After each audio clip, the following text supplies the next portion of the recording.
And joining me now is former senior State Department and CIA official Ned Price. Good to see you, my friend. So let's start with what the president said. Why those comments about Iran and why now? Well, Alex, look, I think President Trump has been fighting a battle, not necessarily a battle with Iran in this case, but a battle with the media ever since the administration opted to join Israel in using military force against Iranian nuclear sites. President Trump has been, it seems, outraged by the reporting that the military strikes alone did not fully incapacitate Iran's nuclear capabilities and certainly not its nuclear ambitions.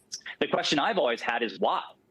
So many of us were so skeptical of using military force against these sites precisely because everyone who knows anything about this knows that you cannot bomb away Iran's nuclear capabilities or its nuclear ambitions entirely.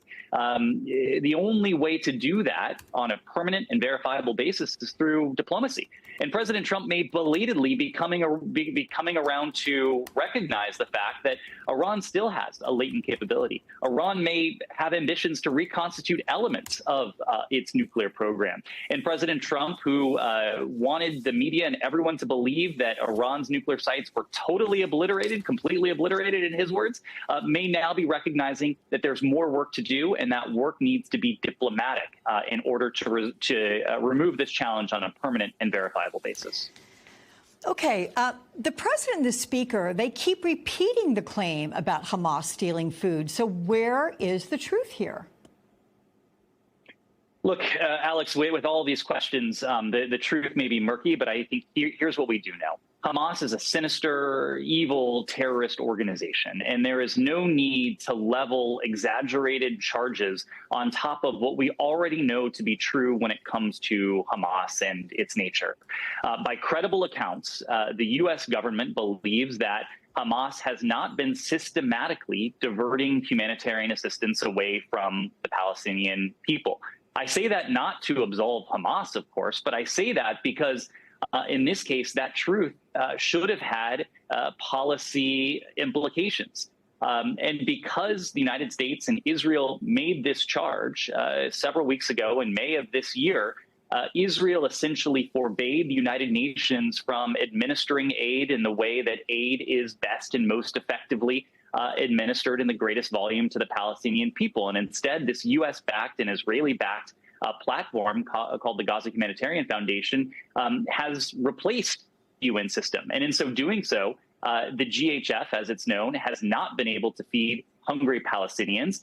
And in the course of its operation, some 900 Palestinian civilians have been killed in their efforts to merely go and to try to collect food. This has been an abject failure. We see that in the faces of Palestinian civilians and the bodies of so many Palestinian civilians who are very clearly wasting away in front of our eyes.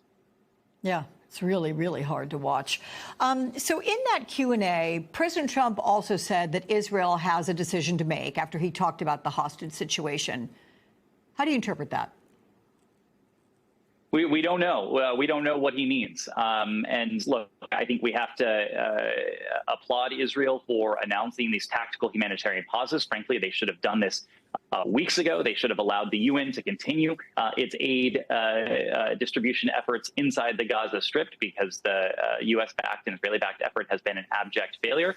But what I'm worried about is the fact that President Trump could be referring to what essentially amounts to a plan by Prime Minister Netanyahu to ethnically cleanse the Gaza Strip. He sent his Mossad director to Washington to talk with U.S. officials about countries that may be willing to accept Palestinians.